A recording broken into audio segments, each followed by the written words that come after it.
Deus abençoe a todos, amém, irmãos? Que a graça de Deus possa estar sobre cada um de nós. Vocês parecem que estão com uma coragem muito boa, né? Vamos orar um pouquinho?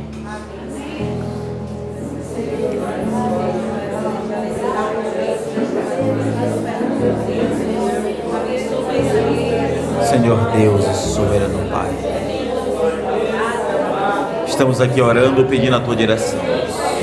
Repreenda todo o laço do inimigo. Que o Senhor apenas nos dirija, Deus, em Tua palavra, na Tua verdade, no Teu ensinamento, Pai. Toma em Tuas mãos esta noite. Faça a Tua obra completa, Deus. O Senhor é tão bom, é tão poderoso, Pai. O Senhor pode, Deus, nos ensinar, nos instruir. Pai, tenha compaixão de nós. Fale conosco. É o que te pedimos, no nome do Senhor Jesus. Amém. Amém, irmãos? Então hoje nós estamos introduzindo a questão dos estudos bíblicos nas quartas-feiras. O assunto de hoje vai ser mais tranquilo, mais leve, não vamos aprofundar tanto. No entanto, eu já queria passar os assuntos mais técnicos e entrar nos mais espirituais, sobre a oração, o poder da oração, o jejum, amém? Mas antes eu tenho que falar de algumas outras coisas, como os costumes, questão de oferta, de dízimo, coisas que eu não queria estar tocando mais no assunto, mas é meu dever, amém? A Bíblia diz que Moisés, de 7 anos, tinha que ler a lei para o povo, então eu acho que já está no ponto de a gente voltar a falar um pouco sobre a doutrina. Amém, meus irmãos? Eu vou trazer uma introdução aqui breve sobre as doutrinas e depois vamos pormenorizando, tá bom? Não deixe com que esse culto às quartas-feiras você se sinta sem vontade de vir para o culto. Não deixe isso acontecer, amém? Pode ser que o culto de hoje, por ser mais introdutório, será menos espiritual. Vai ter culto mais espiritual, por exemplo, sobre jejum, é muito importante, eu gosto muito. Há coisas que às vezes eu vou ter que sair daqui para falar de experiências pessoais, e experiências pessoais somam muito, amém? Somam muito. Tem muita coisa que eu queria, esses últimos dias, vários irmãos e irmãs têm me pedido conselhos sobre casamento. Nós temos assuntos para falar acerca disso também, e eu, para ser sincero, estou bem mais, devido a tantas coisas que precisam ser acertadas, eu estou bem mais direcionado para esse tipo de assunto do que estes, mas estes são necessários e a igreja preferiu começarmos por esse. Quando terminarmos, vamos para as questões familiares, amém? Sente um pouquinho, irmãos, eu vou falar algo introdutório antes de nós começarmos com a leitura. Quem quiser abrir a Bíblia, pode sentar mesmo, tá? Abrir a Bíblia, 1 Pedro 3,10, essa será a leitura de hoje. No entanto, quero falar aqui sobre as 3 doutrinas. 1 Pedro 3,10, amém? 1 João, perdão, irmãos, 1 João, primeira carta de João, não é o Evangelho de João, 1 João 3,10. Enquanto os irmãos estão aqui procurando, eu quero falar sobre as 3 doutrinas.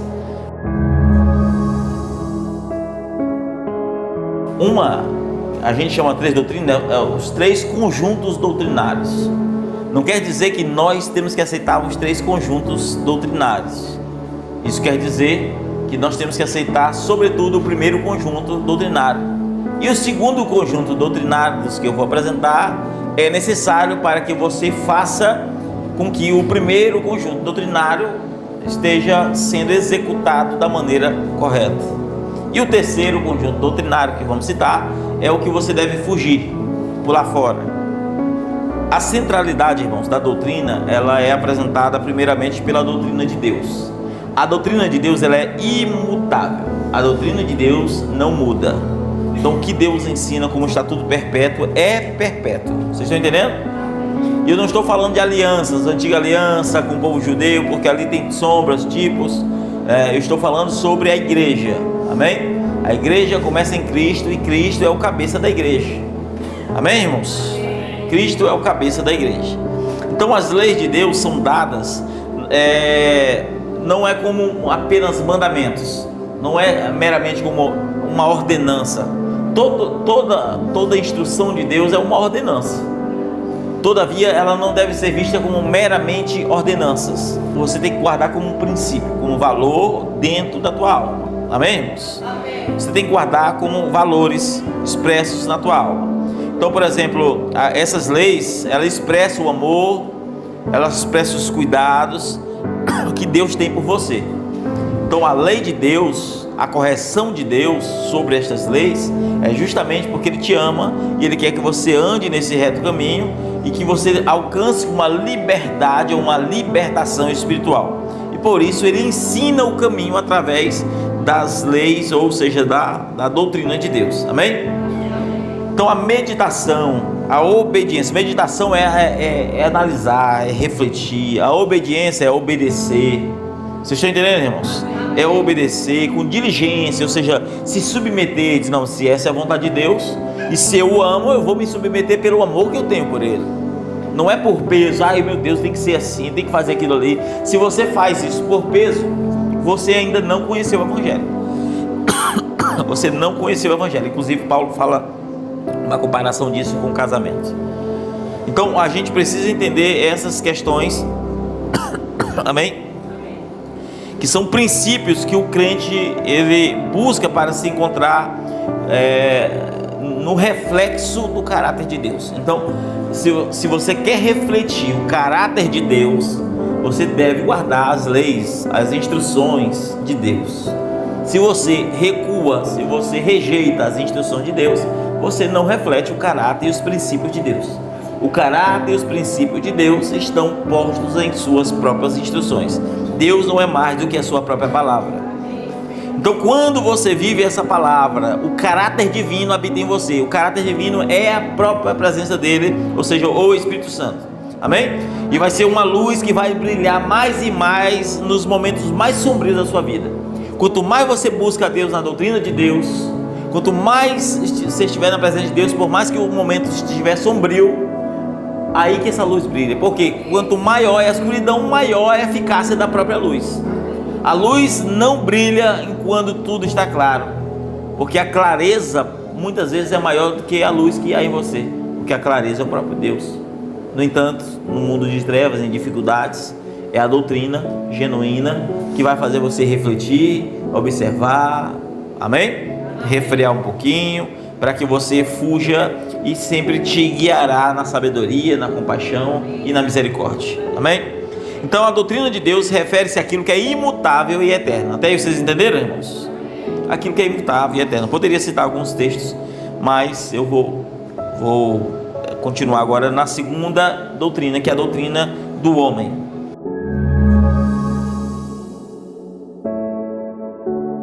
A doutrina do homem é uma espécie de regulamentador da fé. A doutrina do homem, enquanto a doutrina de Deus, ela é um regulamentador espiritual, é um regulamentador pessoal. Ele te regulamenta pessoalmente, ele vai te regulamentar espiritualmente. A lei do homem, né, a doutrina do homem vai te regulamentar socialmente e pessoalmente. Ela vai te fazer refrear, vai te fazer ponderar muitas questões em que você não observa claramente na lei de Deus, ou seja, na Bíblia não tem um texto. Por exemplo, a Bíblia proíbe fumar? Tem algum lugar que a Bíblia proíbe fumar? Isso quer dizer que você pode fumar? Então precisa de alguém regulamentar isso aqui. É ou não é? Aonde a Bíblia se cala, você vai agora trazer debaixo do princípio. Se as leis de Deus refletem o princípio e não meramente a normativa, a instrução, então pelo princípio você consegue regulamentar outras coisas as quais não estão escritas, mas o princípio é o mesmo. Amém? Então quando você fala ali sobre a lei do homem, o papel da lei do homem é tentar sempre harmonizar os princípios divinos, e muitas vezes complexos, porque você não entende, meu Deus, é assim ou não é, então você tenta organizar tudo isso. E, por exemplo, o maior exemplo disso é Moisés. Deus deu 10 mandamentos para Moisés.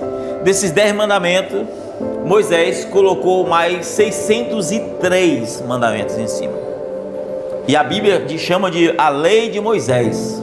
Por que a lei de Moisés? Porque Moisés regulamentou os 10 mandamentos colocando 603 leis, totalizando com os 10 mandamentos 613 leis, a qual em Oséias, a lei de Deus, a lei de Moisés, ou seja, o livro de Moisés com as 613 ordenanças, também é chamado de a lei de Deus, porque necessariamente não foi Moisés por si só, precisou ser o Espírito de Deus guiar Moisés em sabedoria, guiar Moisés, né, no seu dom profético, para estabelecer as doutrinas baseadas sobre estes princípios.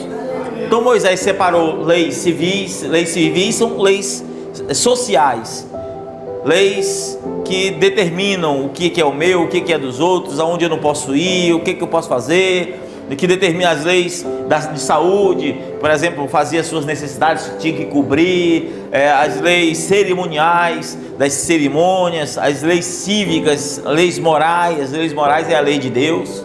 Então Moisés dividiu em classes, estabeleceu, né, de modo que havia uma sociedade constituída debaixo de leis e de princípios, as quais o povo tinha temor. Por exemplo, se entrasse alguém e roubasse durante o dia, aquela pessoa que roubou durante o dia, o outro não podia matar. Mas se entrasse à noite para roubar, a lei de Moisés falava: olha, se entrou alguém à noite antes que o sol apareça, pode ceifar a sua vida. Mas se alguém, por exemplo, matou um bezerro de alguém, você tem que pagar com o mesmo bezerro. Era lei era dente por dente e olho por olho. Certo? Vocês estão entendendo até aí? Amém, irmãos? Então, a doutrina do homem, ele funciona como uma espécie de regulamentação da lei de Deus. Então, vai sempre tratar essas questões, como eu havia dito. Você pega, por exemplo, como que é o nome na nossa lei? Constituição. Você pega a Constituição brasileira tem lá algumas leis, mas aquela só é a Constituição. Existem outras leis que vai regulamentar aquilo que está na Constituição. É a mesma coisa, por exemplo, existe uma lei X, uma lei determinada, não sei, uma lei de porte de arma, e aí só tem aquela lei, e aí vem o presidente e vai regulamentar a lei está crua, não deu para entender muita coisa, como vai ser? Ele vai criar um decreto, aí o outro facilitou, o outro vai e tira aquele decreto e põe outro decreto. Vocês estão entendendo? Porque aquela lei, falando de lei presidencial, são mutáveis, são decretos, mas a lei de Deus, ela não. Agora, na lei do homem, ela está relativa à igreja. Quanto mais séria é a igreja, mais ela vai regulamentar da maneira dos princípios de Deus. Quanto menos séria for a igreja, estou falando de igreja quanto instituição, ou seja, denominações nicolaítas. Quanto mais as denominações nicolaítas elas são mais mundanas, menos elas vão zelar a lei de Deus, portanto, menos leis do homem terá para dizer o que se deve fazer e o que não se deve. Mediante a estas coisas, entra a terceira lei, que é a lei do diabo.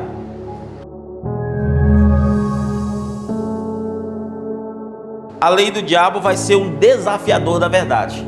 Então, na lei de Deus, nós temos a lei, ou seja, tudo que está claro, tudo que está muito claro.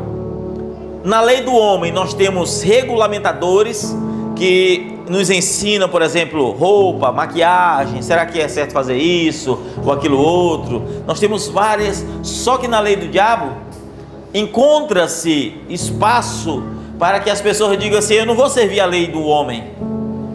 Eu não vou servir a lei do homem porque isso é coisa de religião. Isso é coisa da religião Y, religião X. A Bíblia não diz que é pecado fumar. A Bíblia não diz que é pecado usar tatuagem. A Bíblia não diz que é pecado eu ir para uma festa e fazer tal coisa. A Bíblia não diz tal coisa. Há alguns países do mundo que o cristianismo, por exemplo, homens casam com várias mulheres até hoje no cristianismo. Por exemplo, o Egito até hoje existe isso. Um homem pode casar com quantas mulheres, basta ter dinheiro, né, para sustentar. E se a igreja não tiver um papel claro para definir, agora, na lei do diabo, eles dizem... qual é o papel da lei do diabo? A lei do diabo não é apenas não aceitar a regulamentação, é você contrariar. Não é apenas você dizer assim: ei, a Bíblia fala de modéstia e pudor, só isso, é modéstia e pudor, não está dizendo o jeito de roupa e não sei o que e aquilo outro. Então a lei do diabo vai opor-se àquilo, e aí as pessoas começam a se vestir de maneira sem pudor e sem modéstia nenhuma, e ainda acham que estão cumprindo a palavra. Portanto, a lei do diabo são leis que a denominação aceita e que ela se opõe a toda e qualquer verdade, quer sejam doutrinas relacionadas ao corpo, quer sejam doutrinas relacionadas à alma, que é a nossa própria personalidade, ou você pode aplicar a doutrinas relacionadas ao próprio Deus, aquilo que Deus é. Você destrói o caráter de Deus, dizendo que muitas vezes Deus é um Deus vingativo, outros acham que é um Deus moribundo, não tem um nomezinho agora, fugiu. Então, vocês conseguiram entender aqui os três tipos de leis? Lei de Deus é aquilo que está claro na palavra, está claro. Por exemplo, Paulo, ele regulamentou e disse: olha, isso aqui, Atos 7, isso aqui digo eu e não o Senhor, isso aqui diz o Senhor e não eu. Paulo separou e disse: essa aqui é a lei de Deus, isso aqui sou eu que estou regulamentando segundo o melhor que eu consigo entender. Quantas vezes, por exemplo, o irmão Brandon disse assim: olha, irmãos, é isso aqui que eu tenho, é o melhor que eu tenho para vocês hoje. Não é assim que ele falava às vezes? É o melhor que eu tenho, é o melhor que eu tenho. Ele só tinha aquilo. Eu não estou dizendo que é só aquilo, quer dizer que é pouco. Estou dizendo que tinha aquilo, e era aquilo que ele apresentava, é aquilo que ele era uma espécie de um regulamentador. Amém? Amém. Sendo assim, quando você vê a igreja ensinando determinado ponto que não está claramente na Bíblia, mas se o princípio não se choca contra o princípio bíblico, você está seguro, sem risco de falhar. Se você não sabe, se uma certa rua, você está andando numa BR e não sabe até onde aquela BR foi, sabe que houve um noticiário que a BR partiu, há um certo lugar que partiu e abriu uma cratera. Quem é que andar a 100 km por hora todo o tempo numa estrada que você não sabe se após uma curva já estará o buraco bem na sua frente? Você teria coragem de andar a 100 por hora direto nessa BR? Você andaria com mais calma, observando, não era assim? Observando para ver aonde está ruindo. Pois é, a doutrina do homem é para isso, é para você observar com atenção aqueles detalhes. Só que dentro disso, muitas vezes entra sim a lei do diabo, quando você começa a passar por cima de princípios fundamentais, ou coloca fardos maiores do que devia colocar. Em vez de você ajudar, regulamentar, você está colocando fardo, como os fariseus, que regulamentaram de maneira muito pior, porque a lei já estava regulamentada, Moisés, e os fariseus vão e regulamentam em cima de uma regulamentação. Então está errado, está equivocado. Amém? Então a lei do homem, a de Deus estabelece, a lei do homem regulamenta, mas a lei do diabo sempre vai procurar perverter.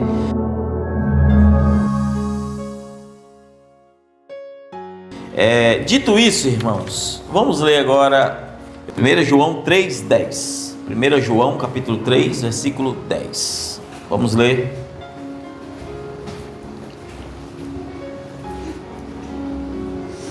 Podemos? Nisso são manifestos os filhos de Deus e os filhos do...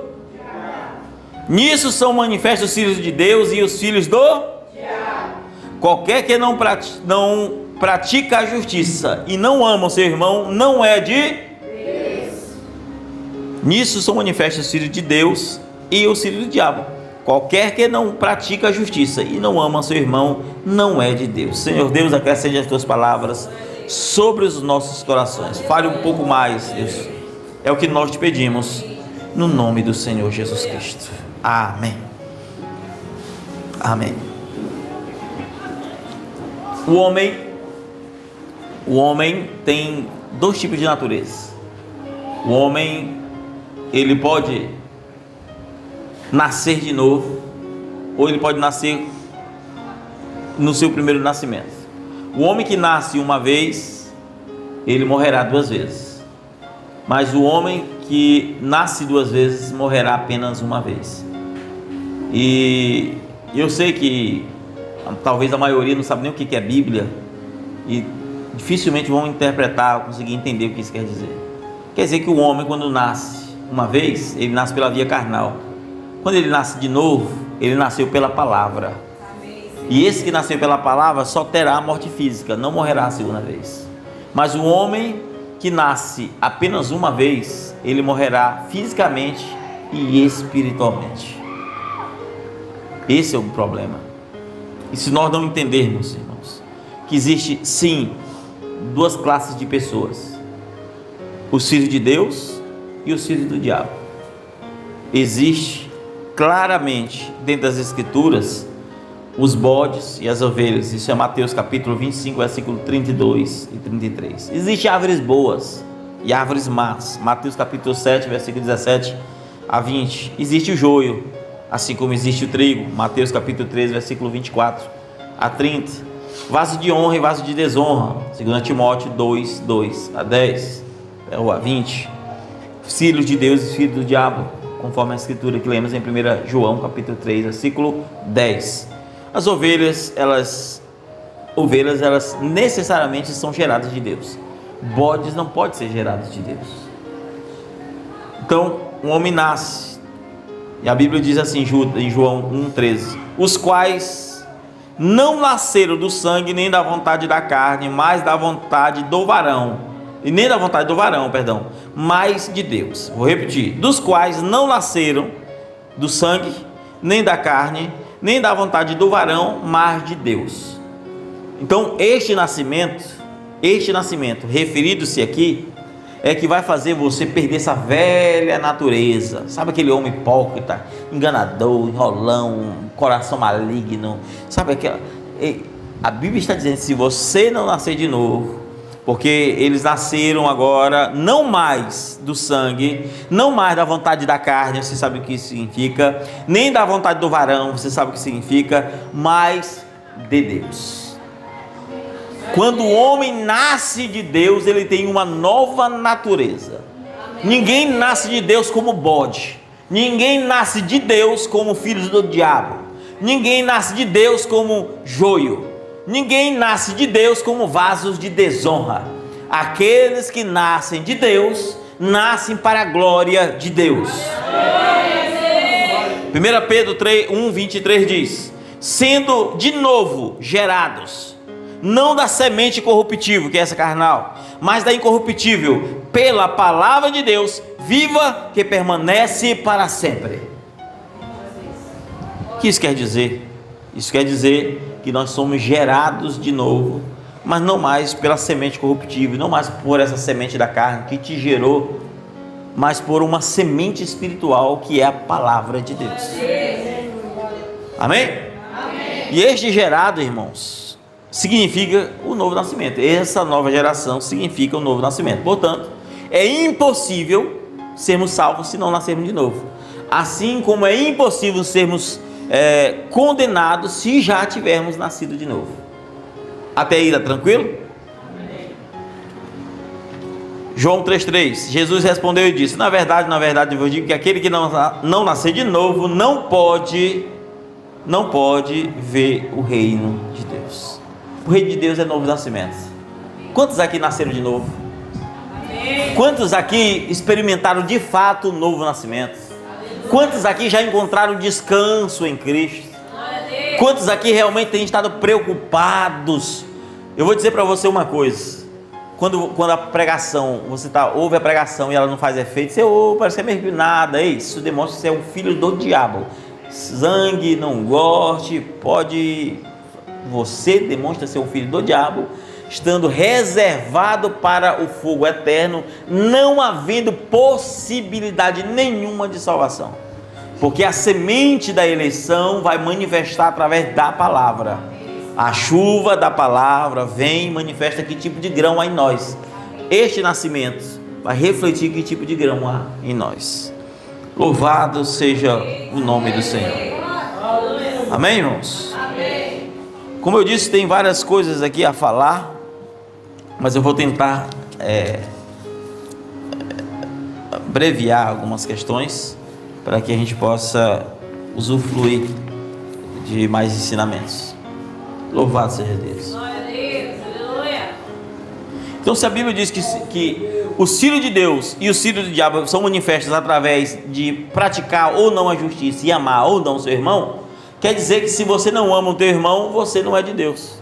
Quer dizer que se você é injusto, se você faz coisas que são injustas, que não é correto de fazer, você nunca nasceu de novo.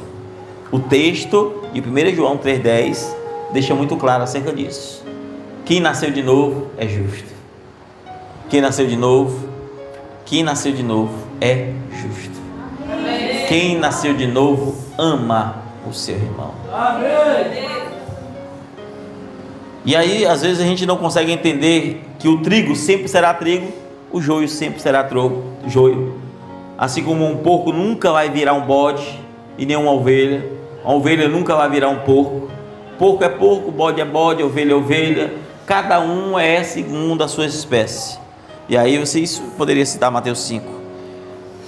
Gênesis 1:11 diz assim: produza a terra ervas verdes, ervas que dê semente, árvores frutíferas, que dê fruto segundo a sua espécie, cuja semente esteja nela sobre a terra. Então observe, na parábola do joio e trigo, o reino de Deus é semelhante ao homem que saiu a lançar a sua semente no campo, não é isso? Aí um homem lança a semente e tem um outro que lança uma outra semente. Mas Deus só lançou um tipo de semente. O diabo é que lançou outro tipo de semente. Ou seja, discórdia não é Deus que lança, irmãos. Desunião não é Deus que lança. Não é Deus que lança discórdia, desunião. Não é Deus que lança perseguição. Não é Deus que lança. Fala, um persegue o outro. Não é Deus que lança nenhum tipo de discórdia. Não é Deus que lança a injustiça. Quem lança é o diabo. Quem lança é o diabo. E ele vai agir segundo a sua espécie. Porque a semente só vai crescer segundo a sua espécie. Só vai crescer segundo a sua espécie. E o grande problema é que às vezes nós não paramos para analisar que tipo de crentes nós somos de fato. Porque qualquer que é nascido de Deus, 1 Pedro diz, não comete pecado. O que isso quer dizer? São pecados...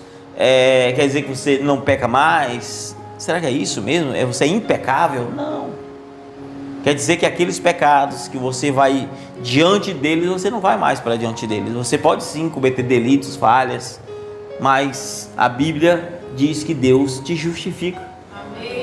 Agora, o homem que é ímpio, ele vai se afundar no pecado. Ele não tem pudor, ele não tem senso, ele não tem obras de justiça, ele não tem um novo nascimento, ele não tem nada. Ele não tem nada que possa segurá-lo. E a Bíblia vai dizer: qualquer que é nascido de Deus não comete pecado, porque a sua semente permanece nele, e não pode pecar, porque é nascido de Deus. Ou seja, ele está falando do novo nascimento. Aquele que nasceu de novo, ele não tem um desejo para pecar. Ele não apressará os seus passos para o pecado. Ele vai sofrer, vai passar dificuldades, vai ter falhas, tudo bem, mas ele não encontrará mais descanso naquilo que é do mundo, os prazeres do mundo. Ele não terá mais nada daquilo, porque ele manifestou uma semente divina. Nele há manifesto a semente de Deus. Amém? Amém. João 8,44: vós tendes por pai o diabo, e quereis satisfazer os desejos do vosso pai, que foi homicida desde o princípio, e não vos firmou na verdade, porque não há verdade nele. Ou seja, o oposto de se submeter a Deus e ser justo é ser injusto e agora querer fazer a sua própria vontade, porque o diabo buscou satisfazer os seus próprios desejos, e o filho do diabo vai buscar satisfazer seus próprios desejos. É aqui que todos nós precisamos, escute bem, todos nós precisamos observar que quando a pregação está falando conosco, que tipo de resultado está surgindo? Será que nós estamos sendo alguém que estamos nos submetendo à vontade de Deus, ou estamos realizando os nossos próprios desejos? Estamos aqui deixando Deus de lado, de escanteio, para ficar com a perfeita vontade nossa e não de Deus. Ou seja, realizar os nossos próprios desejos, satisfazer as nossas próprias vontades. Se nós estamos fazendo isto, isso quer dizer, com todas as letras, que eu e você estamos sendo manifestos como os filhos do maligno, porque o diabo e os seus filhos buscam satisfazer a si mesmo. Nunca satisfazer o outro, nunca satisfazer a Deus, mas satisfazer a si mesmo. Tem gente que é obstinada. Você pode falar uma coisa, tem gente que faz que não ouve, tem gente que ouve, mas não dá atenção. A mente já cauterizou. Irmãos, não existe gente pior do que quem tem a mente cauterizada. Paulo fala sobre 7 tipos de consciência, eu não vou entrar nisso hoje. 7 tipos de consciência. Uma delas é a cauterizada. Você não percebe que a tua mente está cauterizada. Você ouve um conselho, parece que é mesmo que não ter ouvido. Você ouve uma coisa, parece que é mesmo que nada. Você não consegue mais refletir. Você ouve as palavras, parece que elas estão entrando. Você vive num mundo assim, parece que está tudo andando muito rápido. E o que vai fazer isso tomar essa grande proporção de maneira muito maior, chama-se celular. Chama-se internet. Você vai buscar satisfazer os seus desejos, você vai buscar priorizar as suas coisas, e o reino de Deus, se tiver um tempo, fica para último lugar. Essa é que é a realidade. Por quê? Porque o homem busca fazer, ou realizar, ou cumprir os seus próprios desejos. Isso é terrível, assim como aconteceu com Caim.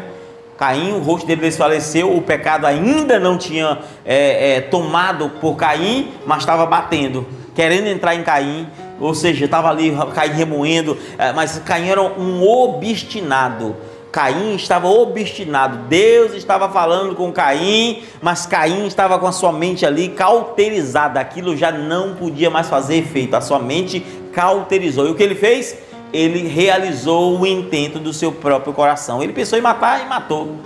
Isso muitas vezes acontece conosco, querendo fazer uma coisa, vou fazer isso aqui e faz mesmo, vou fazer aquilo ali e faz mesmo. Não importa se você está saindo do padrão de Deus, se você está saindo do padrão de um filho, está saindo do padrão de uma esposa, de um esposo, você vai deixar em último lugar, e o reino de Deus, que deveria estar sendo rei, deveria fazer parte da sua pessoa e da sua casa, não mais estará sendo feito, justamente porque você deixou Deus de lado. Isto é, como eu disse, terrível. Isso é terrível. Não como Caim, que era do maligno e matou o seu irmão. Por que o matou? Porque as suas obras eram más e seu irmão eram justas. Geralmente quem tem a mente cauterizada, quem é filho do diabo, ele persegue muito mais os cristãos. Muito mais. Por quê? Porque ele é justo. Porque ele é justo. Mas o filho do diabo, ele não tem misericórdia de ninguém. O filho do diabo, ele não é justo. O filho do diabo não é justo e não ama seu irmão. Nisso está manifesto o filho de Deus, o filho do diabo. O filho de Deus, ele ama seu irmão. Pode ter pecado 10 vezes contra você, 70 vezes 7 contra você, você estará disposto a perdoar. Amém. O filho do diabo não estará disposto, nunca estará. Amém? Amém. Se alguém vier após mim, negue-se a si mesmo e tome cada um a sua cruz e siga-me. Lucas 9, 23. Se você quer seguir após ele, se você não negar a si mesmo, você nunca deu um passo até ele. Jesus nunca disse, vem até mim, não. Se você quer vir até mim, negue-se primeiro a você mesmo. Quem você é? Que tipo de crente você é? Que tipo de pessoa você tem sido dia a dia? O teu dia, a Bíblia diz que um dia faz declaração de outro dia. Um dia faz declaração de outro dia. Cada dia, irmãos, cada dia que estamos vivendo está declarando quem somos. O teu dia a dia declara que tipo de crente você é. O teu dia a dia declara que tipo de religioso você é. O teu dia a dia declara que tipo de ímpio você é. O teu dia a dia declara que tipo de cristão genuíno você é. É o teu dia a dia. E se você quer ir até Cristo, primeiro eu preciso renunciar ao que sou. Porque o Evangelho é sinônimo de renúncia. Se eu não renunciar ao que sou, Jesus não tem como me dar um fardo leve. E eu continuarei seguindo um fardo pesado que me levará às ruínas da destruição eterna. O grande problema, irmãos, é justamente esse. Louvado seja Deus. Santidade é o nosso único meio de sobrevivência. Sem santidade, Hebreus 12, 14, segue a paz e a santificação, sem a qual ninguém verá ao Senhor. Sem santidade você não terá a presença de Deus. Você não estará na presença de Deus. Sem santidade você não terá um relacionamento íntimo com Deus. Santidade. Agora, o que é santidade? Santidade significa ser separados. No caso, eu sempre digo, separado exclusivamente para Deus. Sempre digo isso. Ser separados. Você não necessariamente, para ser santo, precisa ser separado. Quando você é separado do mundo, você já está em Deus. Quando você foi separado para Deus, você já está longe do mundo. Vocês estão entendendo? Santidade significa separar-se. Quando você se santifica, você se separa. Por que o jejum, você não pode estar jejuando e andando por aí e estar ali? Porque jejum é uma santificação, é uma das formas de santificação. Portanto, Jesus foi para o deserto, separou-se, distanciou-se de tudo para que pudesse buscar a Deus. O homem, quando jejua, ele precisa meditar, buscar as coisas de Deus. Agora tem gente que jejua olhando o celular, tem gente que jejua assistindo. Jejum, irmãos, é uma experiência pessoal com Deus. Jejum é o seguinte: se o teu dia, abrir um jejum e o teu dia está chato, isso quer dizer que você ainda nunca soube o que é. Você precisa de um mecanismo, como eu posso dizer, físico, para fazer o teu tempo passar. E aí parece que é bom, eu estou assistindo uma pregação, eu estou ouvindo aquilo, isso aqui, eu estou aquilo. Ei, se aquilo que tirou a tua atenção da tua mente, você já não está jejuando. Se você está olhando tal coisa, aquilo não é de maneira nenhuma. A tua mente precisa estar desocupada para Deus. É chato? É ali que você vai se encontrar consigo mesmo e descobrir os teus defeitos. É ali que você vai se encontrar consigo mesmo e descobrir as tuas falhas. É ali que você vai se encontrar consigo mesmo e dizer: meu Deus, eu sou isso, aquilo, outro. Reflexão. Depois de uma reflexão você vai orar. Eu nem vou falar de jejum hoje. Vai orar, vai começar a buscar tal. E aí sim você vai buscar uma intimidade com Deus. Mas quando você tem muleta, você não consegue mais jejuar assim. Você tem que estar com alguma coisa, porque é uma muleta espiritual que Satanás botou para você e você pensa que é de Deus. E aquilo está sugando, você está jejuando e não sabe por que não tem mais o mesmo efeito. É por isso. Por isso. Então, são mecanismos em que você, muitas vezes... Então, o que é santidade? Santidade significa separar-se para Deus. Igreja significa... eclésia significa chamados para fora. Então, se igreja significa chamados para fora, igreja, que é o coletivo, é chamado para fora, e santificado, ou santificação, ou santo, santificar, significa ser separado, quer dizer que se você não se separa, você não é santo. Quer dizer que se você não foi chamado para fora de todo esse embrulho e engano, você não é igreja.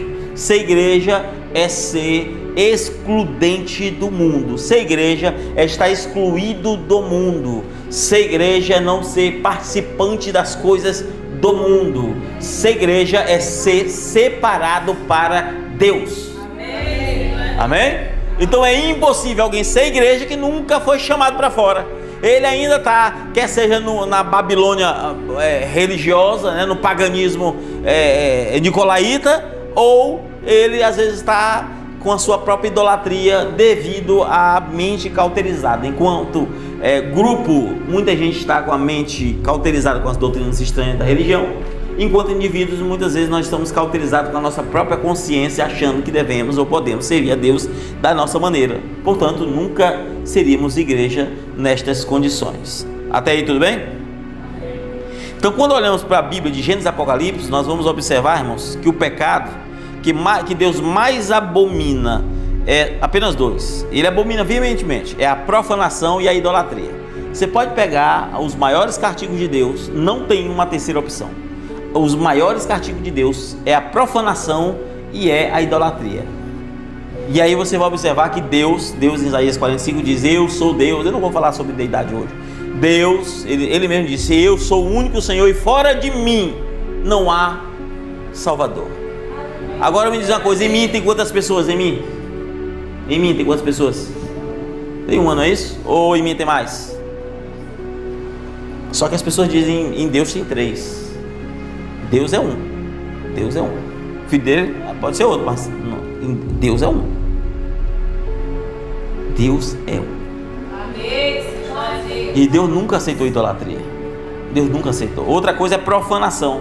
E aí você vai ver em Daniel capítulo 5, Deus repreendendo um rei, o maior reinado do mundo. Não foi qualquer coisinha não, irmãos. Não foi qualquer grupinho não. Foi um homem que Deus falou com ele, né, através de Daniel, dizendo que ele ia ter um reinado, o maior reinado que o mundo já existiu. Foi um homem que Deus mesmo fez com que ele, a Bíblia chama ele de servo, não que ele era uma boa pessoa, chama de servo porque até na maldade ninguém faz nada fora da vontade de Deus. Então até para servir o diabo, muita gente está servindo, cumprindo um propósito de Deus, que é no caso de Belsazar. Estava cumprindo o propósito de Deus, fazendo um reinado grande, porque a profecia de Daniel teria que acontecer, né, algo que Deus havia estabelecido. No entanto, você vai ver Daniel capítulo 5, que a Babilônia pegaram os utensílios da casa de Deus e começaram a beber, fazer festas com aquilo que é santo. Pegaram aquilo que é de Deus. Agora me diga uma coisa, sinceramente, irmãos, o que vale mais para Deus? Essa caixa de som aqui ou uma alma? O que vale mais? Um copo desse aqui ou uma alma? Agora, se mexer nos utensílios da casa de Deus, e Deus, irmãos, colocou na parede, pesado foste na balança e achado em falta, o teu reinado acabou. Se Deus, escute bem o que eu vou dizer, se através dessas questões simples, como um vaso desse, um vaso como esse, se isto que nós estamos vendo aqui, se este Deus honrou um vaso, honrou vasos de ouro, de prata, quanto mais ele não honra o povo, o seu povo. Se Deus destruiu uma nação porque profanaram a casa de Deus, entrando na casa de Deus, a Bíblia diz que onde Moisés foi falar com Deus, ninguém podia nem tocar. A Bíblia diz que o jumento chegou a tocar no monte, tocou, um ser irracional, tocou no monte e morreu. Ninguém podia tocar. Deus tem uma lei. Só existe uma coisa, irmãos, que pode quebrar um princípio de Deus. Quando eu falo princípio, eu não falo quebrar uma lei de Deus. Só existe uma coisa, é a santidade, é a pureza. Só, não é a desobediência, não é nada além da pureza. Por exemplo, ninguém podia entrar na casa de Deus, só um sumo sacerdote podia entrar no Santo dos Santos, só um sumo sacerdote uma vez por ano. E você sabe, era tão santo o lugar que o sacerdote passava um ano todo se consagrando, e eles pegavam uma cordinha e eles vestiam uma roupa com um sinozinho, que se ele tivesse em pecado eles caíam mortos logo lá mesmo, e ninguém podia entrar para tirar eles puxavam na cordinha. Era tão santo, mas Davi entrou lá com tudo, da guerra veio lá e pegou o pão, parecia coisa profana. Ei, só tem uma coisa, é a pureza. Só. Às vezes você faz algo porque Deus não é injusto, dentro da pureza, não por desobediência, nem por nada disso. Deus, ele não é contra o princípio, porque o preceito não é maior do que o princípio é maior do que qualquer preceito. E o próprio Jesus exaltou Davi e disse: mas você não leu na lei? Porque Jesus estava quebrando o sábado, mas Jesus não estava querendo ser um desobediente ao sábado, ele era o próprio sábado. E aí tentaram ir com Bíblia com Jesus. Ele disse: você não leu que Moisés entrou lá onde não era permitido e pegou do pão onde não era lícito ele fazer isso e não houve nada? Agora pega usar. O mesmo Davi manda usar, pega uma arca lá, e ele foi fazer algo bom, irmãos. Os utensílios. Ei, o mesmo utensílio, escute bem, se os utensílios da casa de Deus, como isso aqui, ó, Deus destruiu um povo. Agora Uzá foi pegar a arca de Deus, o boi foi tropeçar, o boi tropeça, a arca vai cair, Uzá tenta segurar só para não deixar cair. Deus fendeu ele no meio. Será que Uzá pensou: eu vou pegar que eu não estou nem aí? Não, irmão. Deus não olha para a mente, Deus conhece o coração. Deus sabia que tipo de natureza tinha um homem, e o profano não pode tocar nas coisas santas. O profano não pode tocar no que é santo, é profano. Aquilo que é profano, irmão, Deus não está naquilo que é profano. Não está no que é profano. O homem que toca nas coisas santas sendo profano, Deus o destruirá. Às vezes nós perdemos o temor, irmãos. Perdemos o temor porque achamos que o Deus bíblico é aquele que passa a mão em tudo. Não é. Há um julgamento e nós seremos sentenciados neste julgamento. Há um julgamento. E Ele que conhece as mentes e os corações, quem nasceu de novo, quem nunca nasceu, tudo isso aqui, Ele conhece. Louvado seja Deus. Tem tanta coisa para falar, irmãos, que...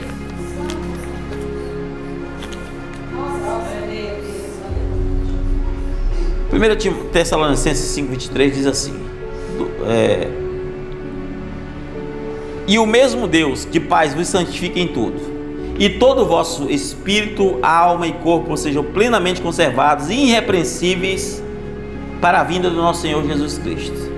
Observe, todo homem é constituído de corpo, alma e espírito, e o texto está dizendo que o mesmo Deus de paz vos santifique em tudo, de todo o vosso espírito, de alma e corpo sejam plenamente conservados e irrepreensíveis para a vinda do Senhor Jesus. Ou seja, Ele te santifica de corpo, alma e espírito, e você precisa permanecer conservado dessa forma até a vinda de Jesus. Se você não estiver dessa forma até a vinda de Jesus, você fica.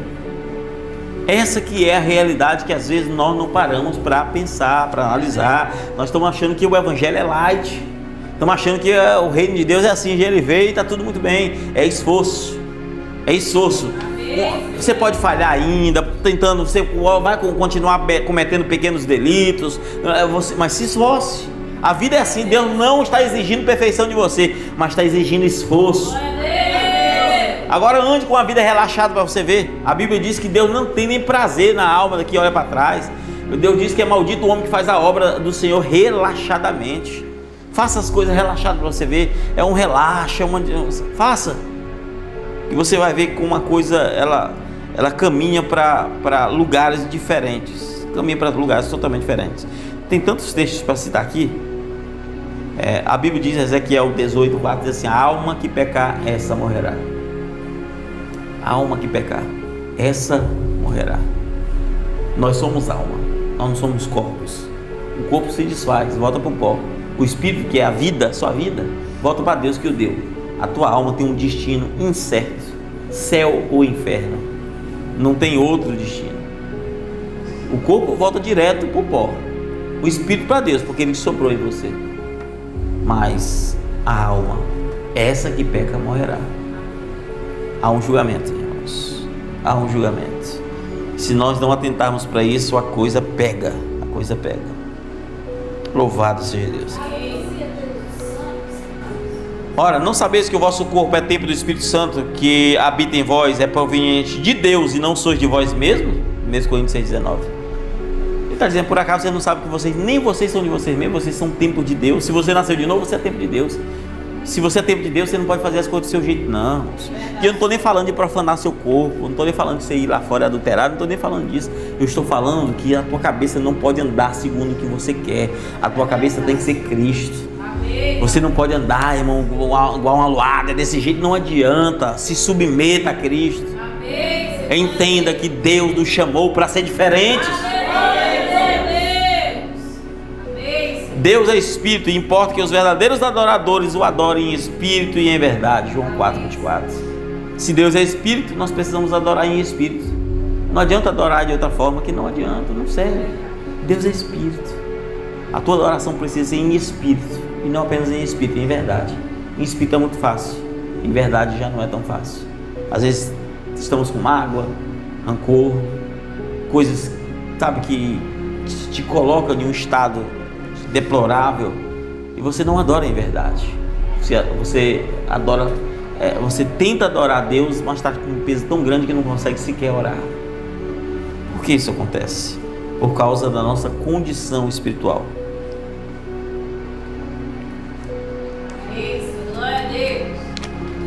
Porque assim como o corpo sem o espírito está morto, assim também a fé sem as obras é morta. Compare, irmãos, você sem o espírito, você morre. Mas se a tua fé não produz nenhum tipo de obra, irmão, desculpa, eu creio em Deus, mas se tua vida não está mostrando na tua casa que você é um bom filho, que você é uma boa esposa, que você é um bom esposo, que você é um bom marido, se você é um bom patrão, se não mostra, não adianta. Não adianta. E quem vai fazer o filtro se é bom ou não, não é a outra pessoa, não é Deus. Quem vai fazer o julgamento se está sendo bom não é Deus, porque tem gente que é cego de consciência, pode fazer o que for, nunca será bom para outra. Mas Deus, o justo juiz, é o que vai julgar no último dia e vai sentenciar cada um de nós segundo as nossas obras. É verdade. Este é o problema, é sermos sentenciados segundo as nossas obras, e nossas obras é merecedora de morte. As nossas obras merecem a destruição.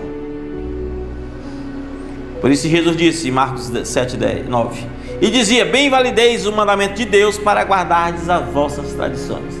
A gente valida a lei de Deus, ou seja, a lei de Deus, a instrução de Deus, para guardar na nossa tradição. Isso é a lei, isso é doutrinas do diabo. O homem busca guardar a própria tradição dele, ele anula a lei de Deus, porque ele vai sempre buscar regozijar-se no seu próprio interesse. Porque virá tempo em que não suportarão a sã doutrina, mas tendo comichão nos ouvidos, amontoarão para si doutores conforme as suas próprias concupiscências. 2 Timóteo 4:3. Aqui é uma profecia, irmãos. Paulo está trazendo uma profecia. Virá tempo em que os homens apostatarão da fé, ou seja, deixarão a palavra, amontoarão para si doutores, homens sábios, que vai dizer: não, você lembra a lei de Deus, lei dos homens e lei do diabo? Não precisa regulamentar isso não. Também não tem problema se for assim. Deus só quer o coração. Além de não regulamentar, ou seja, não focar naquilo que as escrituras não estão falando acerca dos princípios de Deus, ele ainda passa por cima. Aí a Bíblia está dizendo: olha, eles vão amontoar doutores para si mesmo. Hoje você vê o mundo religioso mundano de um jeito, irmãos, que você não consegue sequer saber quem é crente de fato. Mundano. Por que isso acontece? Porque a profecia tinha que acontecer, e eles tinham comichão nos ouvidos e amontoariam para si doutores que estariam ensinando conforme as suas próprias concupiscências, conforme os seus próprios pecados. Aquilo que ele acha, ele vai pregar, é daquele jeito, e ele vai continuar pregando.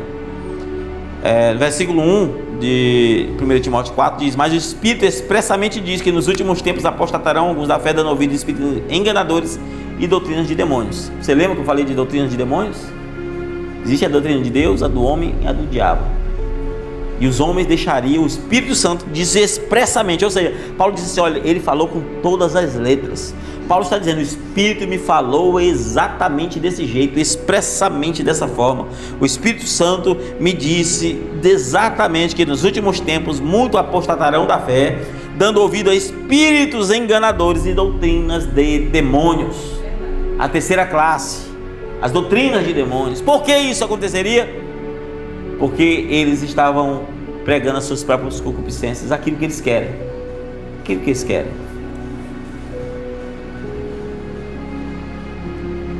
Amém? Louvado seja Deus. E se alguém cuida de ser profeta espiritual, reconheça que as coisas que eu vos mando, que eu vos escrevo, são mandamentos do Senhor. Mas se alguém quer ignorar isso, que ignore. Paulo diz isso em 1 Coríntios. Ele diz: olha, se você quiser ignorar o que eu estou ensinando, ignore. Mas as coisas que eu ensino são mandamentos do Senhor. Você quer ignorar o mandamento de Deus, irmãos? A instrução de Deus, a normativa de Deus? Você quer, irmãos? Então a gente precisa criar temor, irmãos. Nós precisamos ter temor na alma. Temor, porque haverá um dia do juízo. Haverá um dia, irmãos, que todo joelho se dobrará e toda língua confessará que só o Senhor é Deus. E os nossos pecados nos encontrarão. E não vai achar que é assim, você vai estar no juízo. Não, irmãos, é uma angústia. Quem já passou por angústia normal, você sabe, olha, é uma angústia. Os pecados, quando estão ali diante do homem, trará o homem um momento de angústia tão grande, porque ele estará diante do santo com os pecados que o profanaram. Ele estará diante do santo. Imagine assim: você anda em um lugar, irmãos, isso é comum. Você vai num certo lugar que uma pessoa sabe que você é um cristão. Se uma moça tiver com roupa curta, mais ou menos, ela vai estar se puxando. Se ela estiver no meio de tiver 2, 3, 4 pessoas irmãs, ou que seja, ela está se ajeitando porque ela não se sente bem ali, porque ela sabe que ali é santo. O povo é diferente. E ela se envergonha, mas no meio do povo era tão normal. Mas se é a mesma pessoa, com a mesma roupa, for no outro meio. Então agora imagine diante do próprio Deus. Se Deus trouxe respeito àquela moça para com os servos de Deus, imagine agora com o próprio Deus. Os nossos pecados diante do próprio Deus. Que vergonha! Eu digo aqui de mim, que vergonha é Deus saber, ou saber não, que Ele sabe. Deus, eu estar diante de Deus, diante dos meus pecados, na frente de Deus, e os meus pecados vindo à mente, e eu com medo, com temor, meu Deus, está vindo à mente esse pecado que eu fiz, e aquele outro, e um onisciente sabendo o que estava vindo, e os pecados borbulhando, porque muitos eram. O que você vai fazer diante do Senhor naquele dia? Diante do julgamento do Senhor? Não ache, irmãos, que o Evangelho é brincar. Nunca foi. Nunca foi. Aleluia, glória a Deus. Santo é o Senhor, glória a Deus. Nem todo que me diz Senhor, Senhor herdará o reino de Deus, mas aquele que faz a minha vontade e a vontade do meu Pai que está no céu. Mateus 7, 21. Nem todo que diz Senhor, Senhor. Você pode clamar. Há uma passagem no Antigo Testamento que diz que o número dos santos pode ser o número da areia do mar, mas só vai subir os remanescentes, só os que restaram, só os que mantiveram o padrão da palavra. Jesus, uma vez eu contei uma história para vocês, que se conta, né? Não estou dizendo que essa história é real, que se conta de um homem que ele saiu e disse: eu vou viajar, vou ganhar dinheiro, vou ter condições para casar com você. Ele era cearense, num lugar muito pobre. Passou anos e anos, aquela mulher jovem de 16 anos de idade esperando, ela já estava com 30 e poucos anos de idade. Uma senhora de 30 e poucos anos, hoje uma senhora, uma jovem, né? Até 40 e poucos anos. E ela ali, virgem, esperando seu marido, e ele tinha deixado para ela uma pulseirinha de tucum, coisinha de tucum, e ele tinha dado para ela. E ela ainda guardava aquilo, e a mãe falava: deixa de ser besta, tantas oportunidades surgiram aí. Ela disse: não, mas ele me deu a palavra que ele voltaria. Ele me deu a palavra que ele voltaria. Aquela mulher nunca havia beijado um homem na vida. Aquela mulher nunca havia visto um homem. Quando eu falo visto, vocês sabem o que eu quero dizer: um homem na vida. Ninguém nunca viu aquela mulher. Aquela mulher estava reservada, guardada, santificada para o seu marido. Ela estava guardada numa promessa que ela havia dado para o seu marido. Então, custou, mas o marido um dia veio. Aquele que se tornaria marido veio, casou com ela, levou para uma cidade longe, onde ele tinha suas herdades, onde ele tinha trabalhado para conquistar tantas coisas, estava rico. Este é o símbolo de Cristo. Ele nos prometeu nos buscar, tem custado. Mas se nós não nos reservar santificados com uma mulher, não como uma adúltera, mas como uma mulher santa para o Senhor nosso Deus, nós ficaremos do lado de fora. Nós ficaremos do lado de fora. Cuidado que Satanás profana. Na saída de Deus, Satanás profanará. Foi o que aconteceu com Adão. Adão, na hora que Deus deu uma saidinha, Deus chegou, o capeta chegou, a doutrina do diabo é a última. Chegou lá na Eva, lá, a doutrina de Deus não faz isso. A doutrina do homem Adão, mulher, seja assim, não ande fora de mim. O irmão Brano chega a dizer que o erro de Eva foi desobedecer o seu marido. O marido disse: onde eu for, tu anda junto. Onde eu estiver, tu anda junto. Onde eu estiver, onde eu for, tu vai junto. E aquela mulher se separou de Deus, do marido. Quando separar, não é no sentido literal, né? Separou e foi para lugares que Adão não tinha permitido. E a doutrina do diabo entra nessa hora. Ela passou pela de Deus, rejeitou a regulamentação do homem e caiu na do diabo. É aqui que é o perigo. É a doutrina do diabo. E ela perverte, e ela engana. E quando Deus perguntou: Adão, onde estava? Estava como aquele homem que havia deixado aquela mulher que eu havia dito. Imagine aquele homem chegar e não ter conhecido mais a mulher, porque a mulher que ele havia deixado era santa, mas encontrou uma profana, encontrou uma mulher devassa. Não. Ele é santo. Na mensagem Escolhendo uma Noiva, o irmão Brana diz que os homens buscam segundo a sua característica, segundo a sua própria personalidade. Um homem que gosta de festas buscará, e ele chama de como é que ele chama? Rainha, tem um nomezinho que ele usa de mulher, rainha de quê? Tem um nomezinho, rainha sexual não, rainha da dança, eu não lembro mais o nome que ele usa, né?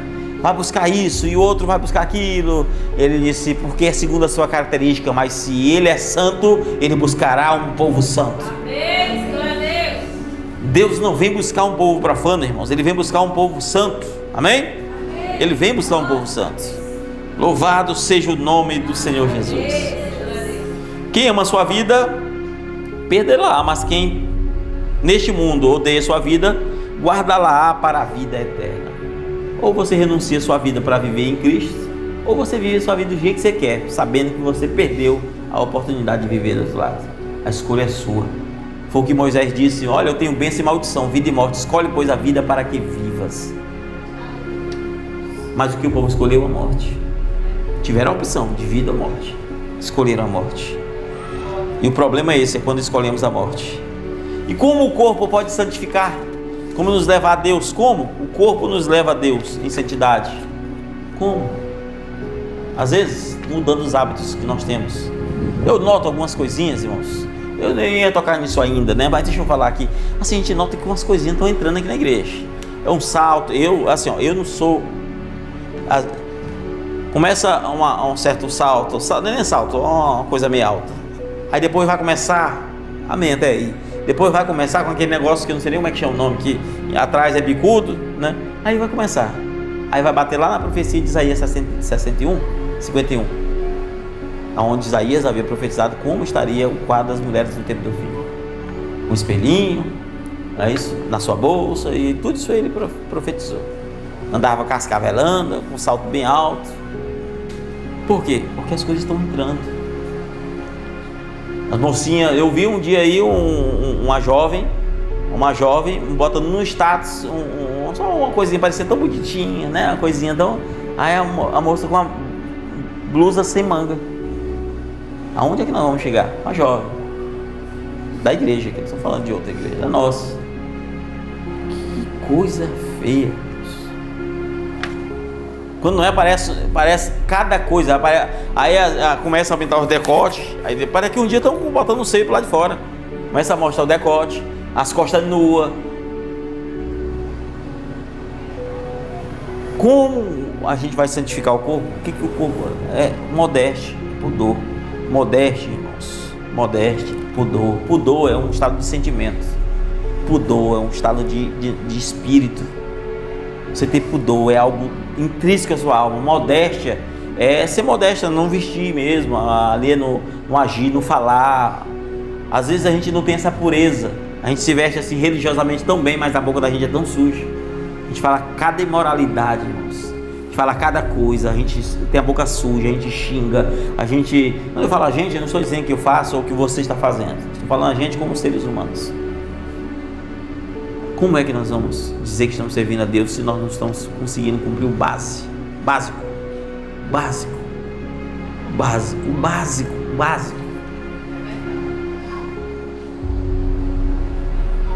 Nós precisamos fazer uma faxina espiritual. Pegar aquilo que não presta, olhar assim, examinar a vida. Meu Deus do céu, pregações como essa dava temor antigamente. Talvez alguns estão com temor. Dava tanto temor que você praticava na hora, mas quando perde o temor, você está num estado de um perigo tão grande que você não imagina. Quando você perde o temor, o perigo está tão grande, está tão iminente que você nem imagina. A ciência diz que o homem foi feito para sentir medo, e que o medo é algo bom, e que foi por causa do medo que a espécie humana sobreviveu sobre a face da terra. O que isso quer dizer? Que nós temos que ser medrosos? Não. Que nós fomos dotados de um sentimento de medo que nos traz insegurança, justamente para nós não fazer aquilo que é inseguro. Portanto, quem é aqui que você está vendo essa lajota aqui? Qualquer lajota aí tem uma lista. Entre um e outro tem uma lista. Tem ou não tem? Quem é que consegue andar aqui, daqui até ali, sem titubear, botar os 2 pés nessa linhazinha aqui e até ali. Quem conseguiria aqui? Só o irmão Gleice conseguiria, irmãos? Só? Ninguém mais conseguiria andar isso aqui? Irmão, vocês estão feios de jeito. Vocês não conseguem andar num negócio desse. Agora imagine se houvesse o chão dessa largura. Você não consegue. Agora imagine se você tiver em um lugar alto. Nem vou dizer numa cordinha, eu vou dizer assim numa tábua fina. Quem é que conseguiria? Você não conseguiria sequer andar com a mesma velocidade. Você não conseguiria. Você ia estar ali com medo, tudo. Aquele medo é que te faz você sobreviver. Você vai se abaixar, você vai procurar um jeito de passar ali devagarzinho, você se arrastando. Outro vai botar as pernas ali, penduradas ali, vai puxar ali. Vocês estão entendendo? Cada um vai procurar um jeito, porque ele está com medo. Mas se você não tiver medo, você vai estar andando ali tranquilo, vai andar ali tranquilo, porque você não tem medo nenhum. E qualquer hora vem um vento e você cai. Porque você perdeu o temor. O diabo ele é assim, ele faz você acostumar com o pecado até você perder o temor. Ele faz você se acostumar com a palavra até você perder, até a palavra perder a eficácia dela na tua alma. Depois que perde, meu irmão, acabou. E eu vejo tanta gente definhando na fé. Eu vejo tanta gente definhando, irmãos. Qualidades assim que excepcionais, que vai perdendo, que você vê assim, meu Deus. Pessoas assim, distantes ou próximas, que você olha assim, meu Deus, cadê aquela qualidade? Você não vê mais. Você está se apagando. Pessoas que vigiavam várias coisas, não vigia mais. Quer seja com palavra, até com tecnologia. Não, eu quero nem saber de WhatsApp. Aí depois vai indo, depois não sai de cima mais. Essas coisas vão indo, meu irmão. Cadê o filtro? Esse é o ponto. Como eu disse, tem várias coisas a falar, mas precisamos de uma faxina espiritual. Eu vou tentar ser breve, irmãos. 9 horas, vou tentar ser breve. Do mesmo modo, as mulheres se ataviem com trajes honestos e com pudor, modéstia, não com tranças, nem com ouro, nem com pérolas, ou com vestidos preciosos. 1 Timóteo 2, 9. Paulo está dizendo que a beleza da mulher é interior, não é exterior. Se a mulher quer se empiriquitar, que ela seja uma boa mulher. Paulo está dizendo que se ela quer ser uma bela mulher, aqui, cadê a irmã? Cadê a irmãzinha? A irmã Sara, cadê ela? Aqui? Tá bem aqui. Não se ofenda não, irmã Sara, que eu vou dizer. Vou dizer algo aqui. A irmã Sara é uma jovem, né? Toda jovem é bonitinha, né? Eu nunca achei a irmã Sara bonita na minha vida. Nunca achei. Aí eu conversando com um certo irmão, eu falei, rapaz, irmã, eu falei até para minha esposa isso. A irmã Sara, depois que ela batizou, essa irmã ficou bonita. Porque a beleza que eu estou olhando é interior. Vocês estão entendendo, irmãos? Não é assim, não me chama a atenção que está lá de fora, é dentro. Até na hora de conversar, um dia eu conversei com a minha esposa, é mesmo, até tá mais, até para conversar tá mais, como é que chama o nome? É mais disposta, não, mais espontânea, né? Você vê espontaneidade, é a vida de Deus, irmãos. A vida de Deus tira toda a negrura das trevas. A beleza tem que ser interior. E Paulo está dizendo assim, olha, a beleza não é vaidade, não é brinco, não é pulseira, não é isso não, é interior. Só que o contrário disso é apagar essa beleza. Você olha, pessoas que você vê qualidade, você não vê mais. Cadê essa beleza interior que Paulo está citando? Está se mirrando. É um perigo isso aqui. É um perigo, irmãos.